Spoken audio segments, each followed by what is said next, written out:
Halo sahabat, salam sejahtera bagi kita semua. Pada kali ini saya akan membagikan renungan tentang kejujuran. Mari kita simak bersama-sama.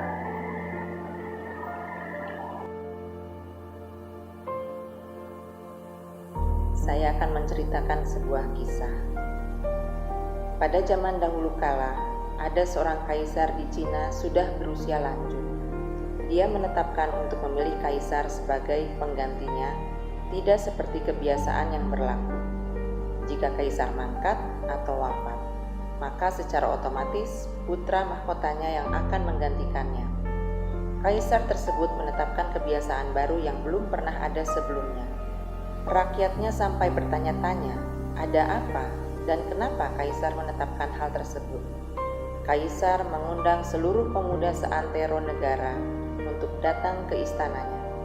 Dengan nada yang bijaksana, kaisar itu berkata, "Sekaranglah saatnya untuk menentukan siapa yang akan menjadi kaisar setelahku. Aku telah menetapkan bahwa kaisar penggantiku adalah salah satu di antara kalian yang hadir di tempat ini." Kemudian, kaisar itu membagikan benih tanaman kepada semua pemuda yang hadir. Masing-masing mendapat satu benih tanaman. Dia menjelaskan, "Aku ingin kalian menanam benih yang sudah dibagikan. Sirami dan rawatlah baik-baik mulai hari ini. 1 tahun lagi, aku akan mengundang kalian ke tempat ini dengan membawa tanaman tersebut. Dan apakah sudah ada yang keluar buahnya? Dari situ, aku akan menentukan siapa yang berhak menjadi kaisar yang baru." Ada seorang pemuda bernama Lang. Dengan bahagia, ia membawa benih itu. Dengan berseri-seri penuh harapan, dia menceritakan semuanya kepada ibunya. Tanpa pikir panjang, ibunya membantunya untuk menanam benih yang diberikan oleh seorang kaisar pada saat itu. Siapa tahu, tahun depan kaisar memilih putranya sebagai penggantinya. Setiap hari, Lang menyirami benih tersebut sambil meneliti apakah benih tersebut sudah tumbuh apa belum. Setelah beberapa lama, pemuda di negeri itu mulai membicarakan benih-benih yang mereka tanam. Waktu terus berlalu, dan orang-orang semakin santer bahwa benih yang mereka tanami sekarang sudah mulai menjadi pohon kecil. Daunnya mulai tumbuh. Si Lang mulai merasa gagal. Benih yang dia tanami belum juga menampakkan secercah harapan. Dan Lang yakin bahwa benih miliknya sudah mati. Dan ia masih saja merawat dan setia menyiram benihnya. Setelah 1 tahun berlalu, benihnya juga belum tumbuh. Dan keesokan harinya, kaisar akan mengundang semua pemuda untuk datang ke istana dengan membawa pohon yang sudah ditanamnya. Dengan rasa keputusasaan, Lang merasa kesempatan itu akan hilang untuk selamanya. Dan ia mulai merasa gagal total untuk datang ke istana keesokan harinya. Ia memutuskan untuk pergi ke istana sambil menyembunyikan benih tanamannya di bagian belakangnya. Semua pemuda datang membawa pohon mereka masing-masing. Kaisar berkata, "Selamat untuk semuanya yang telah menanami benih yang sudah diberikan, sehingga sekarang sudah menjadi pohon yang kuat akarnya." Lalu, dari arah kejauhan, kaisar melihat seorang pemuda yang hanya membawa pot kosong dan berusaha untuk menyembunyikannya karena malu hanya miliknya yang tidak tumbuh.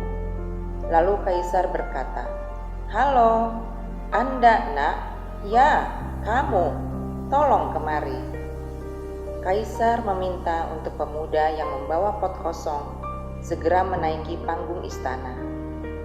Akhirnya, Lang menaiki panggung istana dengan rasa malu dan cemas. Kemudian kaisar bertanya kepadanya, "Siapa namamu, nak?" Lang menjawab, "Namaku Lang Paduka." Setelah itu, kaisar meminta hadirin untuk berdiri. Berilah ucapan selamat kepada kaisar baru kali ini. Ia bernama Lang. Lang tidak percaya dengan ucapan si kaisar. Semua hadirin terheran-heran. Mengapa si Lang menjadi kaisar? Padahal benih yang ia tanamkan tidak tumbuh.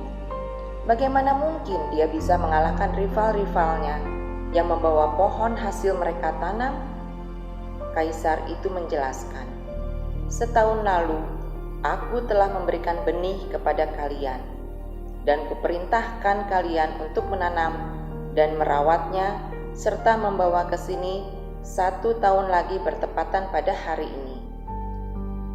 Tetapi dulu aku tidak mengatakan, jika benih yang kuberikan adalah benih yang rusak dan tidak mungkin tumbuh. Kalian semua telah bermain curang. Kalian telah berbohong. Pohon-pohon yang kalian hadirkan hari ini tidak mungkin berasal dari benih yang kubagikan. Kalian terlalu berambisi untuk menjadi kaisar sampai meniadakan nilai-nilai kejujuran. Ketika benih itu tidak tumbuh, Lang tidak berusaha untuk berbuat curang. Dan ia adalah seorang pemuda yang jujur. Oleh karena itu, aku memutuskan dan aku nobatkan ia menjadi kaisar." Nah, sahabat, dari cerita tersebut kita bisa simpulkan, meskipun kita masih muda, kita tetap dituntut untuk bisa menjadi teladan dalam segala hal. Kita hidup di dalam masyarakat yang mau menghalalkan segala cara, yang hidup dengan standar-standar ganda, dan yang tidak selalu memberikan penghargaan yang tinggi atas penyampaian kebenaran dan kejujuran. Seperti itulah dunia hari ini. Tetapi bertahanlah dan pegang kuat prinsip-prinsip tersebut. Meski dunia berlaku seperti itu, tetapi ada hal yang tidak bisa ditawar, bahwa pengikut Tuhan seharusnya memiliki standar kejujuran tinggi yang berbeda dari standar yang ditetapkan dunia. Apapun situasinya, tetaplah pertahankan nilai-nilai kejujuran dan kebenaran. Jangan tukarkan dengan apapun.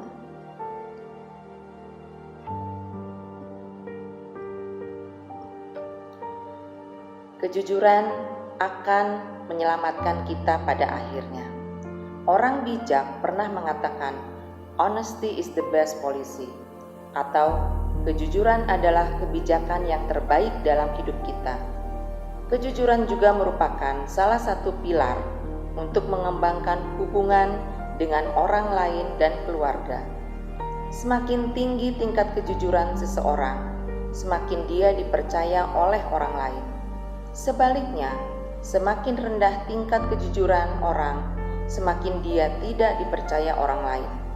Sementara kita tahu, kalau orang sudah tidak percaya kepada kita karena kita tidak jujur, semakin sulit kita membangun kepercayaan orang lain kepada kita kembali. Lalu sebenarnya apa kejujuran itu?